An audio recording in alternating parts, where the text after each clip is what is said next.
Salut tout le monde! Bienvenue dans ma nouvelle vidéo. Ça y est, si vous avez regardé tous mes tops, mes flops, mes bofs de tous les temps, bravo, il y en avait un paquet. Mais j'ai quelques nouveaux trucs à vous montrer, je vous en avais parlé déjà dans mes vidéos. Je vous avais déjà dit que j'aimais bien tester les choses avant d'en parler, donc j'ai attendu un petit peu, j'ai testé un petit peu, et voilà, je vais pouvoir vous faire ma petite revue sur mes derniers achats Kiko. Et oui, vous l'aurez compris, je suis une inconditionnelle de Kiko. Dès que je veux un truc, je me dis « Ah, est-ce que ça n'existe pas chez Kiko ?» Et voilà, je suis rarement déçue par Kiko. Il faut dire aussi quelque chose par rapport à beaucoup de produits, ce que je ne vous ai pas dit dans les anciennes vidéos. Ils sont non comédogènes, non testés sur les animaux, non ceci, non cela. Enfin voilà, moi qui ai une peau réactive, j'ai aucun problème avec Kiko. Et moi qui ai tendance à être allergique au rouge à lèvres, oui je sais, et ben j'ai jamais eu aucun problème avec aucun des rouges à lèvres Kiko, ce qui n'est pas forcément ce qui n'est pas forcément le cas avec les autres marques, notamment des grandes marques dont je ne citerai pas le nom. Voilà. Donc je vais tout de suite vous montrer mes derniers petits achats Kiko, ça va aller vite, il n'y en a que 4. Dans un premier temps, comme je vous ai expliqué dans mon autre vidéo, j'ai laissé pousser un petit peu mes cils et mes sourcils, surtout mes sourcils. Voilà, et du coup je mettais le truc Mavala dessus, là, le pouce-cils, comment ça s'appelle? Ben voilà, j'ai un trou. Voilà, je mettais ma baffe d'escargot sur mes sourcils. Si vous comprenez pas ce dont je parle, allez voir ma petite vidéo ici. Donc voilà, et ça avait assez bien fonctionné, notamment sur les sourcils. Donc mes sourcils sont devenus un petit peu longs, un petit peu à faire tout ce qu'ils veulent tout le temps. Donc je me suis dit, bah j'ai pas besoin forcément de maquiller mes sourcils, parce que c'est vrai que je trouve que j'en ai pas forcément besoin. J'aime beaucoup les sourcils maquillés, mais c'est vrai que comme je suis blonde, c'est assez compliqué de trouver une couleur qui convient. Déjà que mes sourcils sont bicolores, ils sont à moitié blond, à moitié brun, ils sont vachement plus foncés que mes cheveux, hein, comme vous pouvez le voir.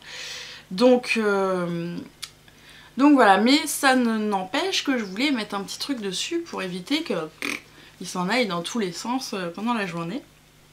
Et du coup j'ai acheté ce petit crayon Kiko, qui est un crayon fixateur de sourcils en fait. Comment s'appelle-t-il exactement? Crayon fixant sourcils, Eyebrow Wax.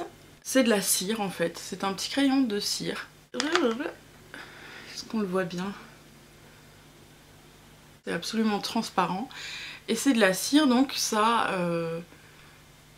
ça colle les cils, enfin... Ça les colle pas vraiment, mais en tout cas ça les maintient en place et c'est vraiment super. C'est bien mieux que les gels, les trucs comme ça. J'en suis vraiment ravie. J'adore aller chez Kiko, et puis enfin voilà, j'ai ma petite copine vendeuse de chez Kiko avec qui on papote à chaque fois, donc elle m'a conseillé ça et voilà, à chaque fois qu'elle me conseille quelque chose, de toute façon j'en suis satisfaite. Je tiens à préciser, ça peut aussi être utilisé quand même sur des sourcils maquillés, hein. Moi je les maquille pas, mais ça m'arrive de le faire et ça marche aussi sur sourcils maquillés, il n'y a aucun problème. Autre petit truc de la même taille, mais qui sert pas du tout à la même chose. C'est un Natural Concealer de chez Kiko toujours, qui est donc vert. C'est une petite crème en fait présentée comme ceci, avec un petit applicateur comme ça, un peu comme les glosses quoi. Et donc comme je vous ai expliqué, la crème verte que j'utilise sur mes rougeurs etc, et ben quand j'ai des plus grosses rougeurs à certains endroits, et ben j'utilise ça donc de manière localisée. C'est pareil, c'est du vert, donc ça pour toutes les personnes qui ont des petits boutons, des choses comme ça à masquer, en dessous du fond de teint ou en dessous d'un autre correcteur couleur chair. Un correcteur couleur vert sert à... si je le fais tomber, sert à éliminer, à neutraliser en fait les effets rouges ou roses du petit défaut qu'on a envie de cacher. Et donc je l'utilise également sur les cernes, voilà, qui ont un teint un peu rose violacé. Donc voilà, avec parcimonie, hein, parce que sinon vraiment vous êtes vert et encore plus qu'avec la crème. Mais j'en suis très satisfaite. J'en suis très satisfaite aussi. Pour moi, il fonctionne très bien. Et ensuite, bah, je me suis acheté des petits rouges à lèvres. Hein. Donc dans un premier temps, ce petit rouge que je porte sur mes lèvres aujourd'hui. Donc c'est un orange un petit peu corail. Je sais pas si on voit très bien la couleur à l'écran. Il est tout en subtilité, vous voyez. Il est pas, il a l'air très pétant comme ça dans le tube, mais en fait il est déjà très brillant. Et il est, comment on dit, voilà, la pauvre fille. Christine, bravo, sors de ce corps. Oui, Christine, bravo, me fait halluciner. Elle a vraiment pas de mémoire, cette femme. Donc, je disais quoi?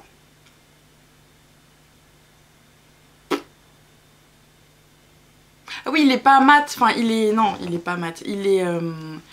Il est un petit peu transparent, quoi. Il est translucide. Il est tout en subtilité, ce joli orange. Donc très facile à mettre finalement, je l'aime beaucoup. Tiens, je vais me remettre un petit peu. Voilà. Donc comme tous les rouges à lèvres Kiko, de toute façon, moi je trouve qu'ils sont très agréables à porter. Celui-là pas la meilleure détenue puisque ça il est un petit peu glossy. Mais bon, ça me convient très très bien. Et enfin, un autre petit rouge à lèvres. J'avais craqué dessus l'automne dernier, quand j'avais acheté pas mal de rouge à lèvres chez eux. Et puis, je commençais à en avoir pour beaucoup quand même. Donc je me suis dit, celui-là je l'achèterai l'été prochain, ça sert à rien, je vais pas le mettre en hiver. Donc là, bah, les beaux jours arrivant, voilà, j'ai couru chez Kiko pour m'acheter cette petite merveille de fuchsia, bah, qui est vraiment fuchsia quoi. Enfin, c'est... Bah, je peux pas dire autre chose que fuchsia pour cette couleur, hein. Et je le trouve vraiment très beau. La première fois donc que j'y étais, que je me suis acheté plein de rouge à lèvres, c'est une des vendeuses qui m'avait conseillé et qui m'a fait essayer pas mal de rouges. Enfin, c'était vraiment très bien, elle m'a vraiment aidé à comprendre ce qui m'allait vraiment en couleur et ce qu'il fallait oublier. Et quand elle s'est ramenée avec ce fuchsia, je me suis dit ah non, je crois pas, non, ça va pas être possible. Et en fait si. En fait, je pensais pas, mais le fuchsia va super bien aux blondes. Mais vraiment, si vous êtes blonde, je sais que ça va très bien aux brunes, hein, je dis pas que ça va pas bien aux brunes. Mais je pensais que ça n'allait pas aux blondes, et en fait c'est une erreur, ça va très bien aux blondes aussi. Et c'est vraiment... Enfin voilà, regardez cette couleur, elle est magnifique. C'est-à-dire que si vous vous maquillez même pas, les yeux, ni rien, ni le teint, vous pouvez mettre ça, vous sortez, vous êtes... C'est lumineux quoi, ça vous maquille tout de suite. Enfin voilà, j'adore cette couleur, donc j'ai vraiment hâte que les beaux jours reviennent pour pouvoir en profiter et mettre mon fuchsia, tous les jours. Voilà. Et ben c'est tout, hein. Cette vidéo n'aura donc pas duré une demi-heure. Je suis contente, j'espère que vous aussi. Si vous voulez que je continue à faire des vidéos, n'hésitez pas à me dire ce qui vous plairait. N'hésitez pas à commenter cette vidéo. Et je reviens très bientôt avec une surprise. Voilà, je ne dirai pas. À bientôt, salut!